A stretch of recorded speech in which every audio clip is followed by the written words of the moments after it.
안녕하세요. 코인이 알고 싶다의 또 다른 에피소드에 오신 것을 환영합니다. 여러분이 직업생활을 시작한 지 거의 10년 만에 꿈꿔온 경제적 자유, 바로 그것이 지금 이 순간 여러분 앞에 펼쳐지고 있습니다. 어느 날 친구가 테라폼 랩스라는 회사의 흥미로운 웹사이트를 소개합니다. 예금의 연 20%를 벌 수 있는 저위험 투자라는 것입니다. 매달 월급에서 $500만 넣으면 괜찮은 수익을 낼 수 있다고요. 하지만 여러분은 회의적이었고 일단은 무시했습니다. 그러나 나중에 저축계좌에 가만히 놓여있는 돈이 인플레이션에 잠식되는 모습을 보고 나서야 혹시 이게 한번 시도해볼 만한 것일까 라고 생각을 하게 됩니다. 웹사이트에는 스테이블 코인이라는 기술을 사용한다고 나와 있었지만 당시 그게 무엇인지 잘 몰랐습니다. 친구는 이에 사실상 위험이 없다라고 조언을 했죠. 하지만 여러분이 모르는 사이 단 2년 만에 여러분 저축의 절반을 잃게 됩니다. 이 이야기는 전 세계 수백만 명에게 너무나도 익숙한 이야기입니다. 단 일주일도 안 돼서 무려 $450억 달러의 일반 사람들의 돈이 사라졌습니다. 인터넷에서는 이 사태를 2008년 암호화폐 업계 대참사 사건이라고 부르고 있습니다.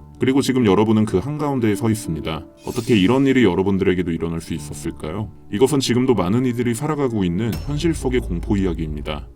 여러분들이 보시는 이 사람, 바로 도건입니다. 여러분의 금융적 파멸을 초래한 바로 그 회사의 책임자입니다. 1991년 한국 태생인 도건은 뛰어난 학생이었고 2015년 스탠퍼드에서 컴퓨터 과학을 전공하고 졸업했습니다. 그는 애플과 마이크로소프트에서 각각 몇 달간 일했지만 곧 한국으로 돌아왔습니다. 빅테크에서 일하는 것만으로는 만족할 수 없었기 때문입니다. 그는 암호화폐 분야에서 빅테크 그 자체가 되기를 원했습니다. 그리고 곧 베이시스라는 스테이블 코인 프로젝트를 알게 되었고 스테이블 코인의 잠재력을 금융계의 다음 큰 흐름으로 보았습니다. 스테이블 코인은 1달러의 가치를 유지하도록 설계된 토큰, 즉 태그된 디지털 달러와 같은 개념입니다. 암호화폐의 혜택은 누리면서 가격 변동성은 피하고 싶은 이를 위한 것이었고 예금자에게 보상을 주는 이자 시스템도 갖춘 구조였습니다. 그러나 이 아이디어를 실현하려면 많은 초기 자금이 필요했습니다. 전통적으로 스테이블 코인은 국채나 현금 등으로 뒷받침되지만 도건은 실험적인 알고리즘 기반 시스템을 도입했습니다. 그리고 이것이 나중에 어떠한 문제를 가져왔는지는 조금 후에 설명드리겠습니다. 2018년 1월 스타트업에 실패한 뒤 도건과 다니엘 심은 함께 테라폼 랩스를 창업합니다. 그리고 아시아의 15개 전자상거래 회사의 지원을 받아 사업을 시작하게 됩니다. 여기서 도건이 2019년에 차이 플랫폼과의 인연을 설명한 발언을 보시죠. 백엔드에서는 진짜 마법이 일어납니다. 저는 테라가 아시아와 전세계 디지털 결제 채택의 두 가지 최대 장애물을 해결했다고 봅니다. 지금까지 43만 명이 넘는 쇼핑 사용자를 확보했고 200만 건에 육박하는 거래를 처리했습니다. 일간 활성 사용자 수 면에서 테라와 차이는 이미 가장 인기 많은 토큰 중 일부를 능가했습니다. 2019년 도건은 아시아 포브스 30세 이하에도 선정이 되지만 화려한 겉모습 뒤에는 깊은 혼돈이 있었습니다. 한 내부자의 말에 따르면 그는 나르시시즘이 강하고 카리스마 있었지만 스태프를 마이크로 매니징하고 언어 폭력을 행사했다고 합니다. 1, 2년 만에 핵심 인력 대부분이 법적 분쟁과 함께 회사를 떠나면서 테라폼 랩스는 사실상 그의 1인 체제로 변질이 됩니다. 그리고 그가 내린 결정은 수십억 달러 규모의 붕괴로 기결이 됩니다. 사실 더위엄이라 불린 알고리즘 스테이블 코인은 과거에도 여러 차례 시도가 되었었지만 결과는 언제나 파국이었습니다. 예를 들어 마크 큐바는 타이탄 아이언, 스테이블 코인에서 손실을 본 경험이 있습니다. 도건은 사람들의 신뢰와 사용을 끌어내야 했습니다. 스테이블 코인을 회의적으로 보는 이들은 현대판 피라미드 사기라고 불렀고 엘리자베스 워런 상원의원은 규제를 요구했습니다. 지금부터는 조금 복잡할 수 있지만 이후 사태를 이해하려면 꼭 파악해야 할 부분입니다. 테라폼의 핵심은 테라 USD, 즉 UST라는 토큰이었습니다. 이 토큰은 1달러 가치 유지를 목표로 했습니다. 테라 시스템에는 두 개의 토큰이 존재했습니다. 하나는 우선 UST로 가치를 안정시키는 역할을 했고 다른 하나는 변동성을 흡수하던 루나였습니다. 시스템 내에서는 UST를 구매하거나 루나를 교환해 UST를 얻을 수 있었으며 균형을 유지하기 위한 거래 요인 또한 제공이 되었습니다. 모든 운영은 알고리즘이 담당을 했으며 외부 시장 상황과 관계없이 작동하도록 설계가 되었습니다. 하지만 이 시스템에는 근본적인 결함이 있었습니다. UST의 시장 가격이 떨어지면 사람들은 UST를 다른 스테이블 코인으로 옮기려고 하고 이로 인해 루나의 가격은 하락합니다. 알고리즘은 균형을 유지하기 위해 루나를 무한정 발행을 하지만 이는 루나의 가격을 더 떨어뜨리는 악순환으로 이어집니다. 이 과정을 우리는 데스 스파이럴이라고 부릅니다. 또 다른 핵심 문제는 성장이 너무 빨랐다는 점입니다. 테라는 UST 예치에 연 20% 수익을 제공하며 빠르게 성장했지만 이는 지속이 불가능한 구조였습니다. 도건은 시장이 금리를 결정하기보다 이자를 고정하고자 했고 일부는 회사가 보조금을 통해 유지했습니다. 그러나 수요가 증가할수록 지불해야 할 이자도 커졌고 매일 약 700만 달러를 지급해야 했습니다. 더 위험한 점은 사람들이 언제든 인출할 수 있도록 허용된 구조였습니다. 빠른 성장은 곧 대규모 동시 인출의 취약성을 만들었고 이는 시스템 붕괴의 주요 요인 요인이 되었습니다. 이러한 구조는 지속 가능하지 않다는 비판이 많았지만 열성 지지자들과 등장한 열광적 추종자들은 반론을 일축했습니다. 도건은 강력한 추종 집단을 이끌었고 금융혁신을 보여주고 있다는 인상도 주었습니다. 그러나 2021년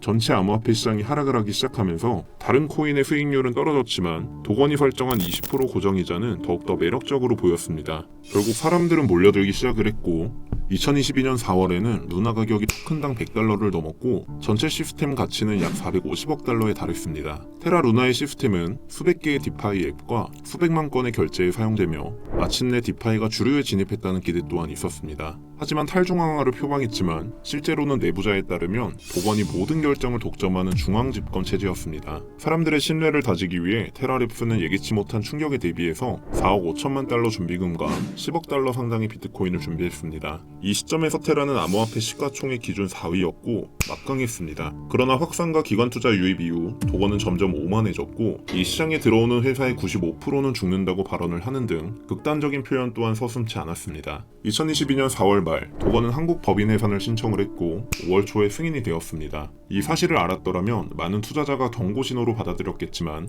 대부분은 그렇지 못했습니다. 그리고 2022년 5월 9일 1달러 페그를 유지하던 UST가 변동하기 시작하면서 모든 것이 무너지기 시작했습니다. 초기 대규모 UST 인출이 발생을 했고 언론에서는 UST의 페그가 무너졌다는 헤드라인이 나왔습니다. 이후에 상황은 급격히 악화됩니다. 가격은 0.90달러에서 0.85달러로 내려갔고 공포가 번지며 공황 인출이 발생했습니다. 네트워크는 혼잡해졌고 루나 파운데이션 가드는 15억 달러 긴급 대출을 발표했지만 실패합니다. UST는 0.50달러에서 0.20달러로 추락을 했고 루나 또한 70달러에서 20달러 그리고 10달러로 곤두박질 쳤습니다. 하이퍼 인플레이션이 발생을 했고 루나는 5센트에서 사실상 제로로 붕괴되었습니다. UST는 이제 고작 10센트에 불과하며 이 붕괴로 시가총액 약 450억 달러가 사라졌습니다. 루나는 사상 최고가 119달러에서 제로로 밀려났고 미국 정부는 당연히도 즉각 개입을 했습니다. 재무장관 옐런은 사태를 언급하며 연말까지 규제를 마련하라고 요구했습니다. 2022년 5월 13일 테라폼 랩스는 블록체인 중단을 발표했고 안정 시도는 모두 실패했습니다. 도건은 트위터를 통해 정말 가슴이 찢어진다. 처음 보는 수준의 붕괴다라는 글을 남겼고 이 사태는 암호화폐 업계의 리먼 브라더스라고 불렸습니다. 내부에서는 공격받았다는 이야기까지 돌았고 일부는 특정 행위자가 고의로 UST와 루나를 덤프해서 시스템을 무너뜨렸다고 봤습니다. 데이터 분석 결과는 매우 의심스러웠다는 평가 또한 있습니다. 이런 공황 상황에서 알고리즘은 계속해서 루나를 찍어내며 데스 스파이럴에 빠졌고 시스템은 조절 불가능한 붕괴로 치달았습니다. 누군가는 대형 헤지펀드를 배우로 의심하지만 증거는 아직까지 없습니다. 그러나 투자자들은 공모 의혹, 수십억 달러 수익 등을 이야기하고 있습니다. 붕괴 일주일 전 100만 달러를 투자했으면 지금 3달러밖에 안 남았다라는 말이 떠돌 만큼 수많은 삶이 무너지고 꿈이 산산조각이 났습니다. 유튜버 KSI는 280만 달러, 카를 룸펠트는 140만 달러를 잃었고 일반인들도 이에 극심한 피해를 입었습니다. 레딧에는 절망적인 사연들이 가득합니다. 45만 달러를 잃었고 은행에 못 갚아 집을 잃고 노숙자가 될지도 모릅니다. 자살만이 유일한 출구입니다. 정말 너무나 슬픈 이야기입니다. 이 사태의 규모 때문에 도건은 한국에서 특히 테라노스의 엘리자베스 홈즈처럼 비유되기도 합니다. 하지만 그는 사람들을 속이려는 것이 아니라 성공의 도취에 오만했고 통제력을 사랑했다는 내부자의 해석 또한 있습니다. 한편 메사리의 CEO인 라이언 셀키스는 이건 사기가 아니라 투자자들의 과도한 믿음과 무모한 성장의 결과라고 밝혔고 이는 가장 현실적인 해석일 수가 있습니다. 하지만 책임은 결국 도건에게 있습니다. 갤로아스 캐피탈의 케빈 조우는 붕괴를 정확히 예측을 했지만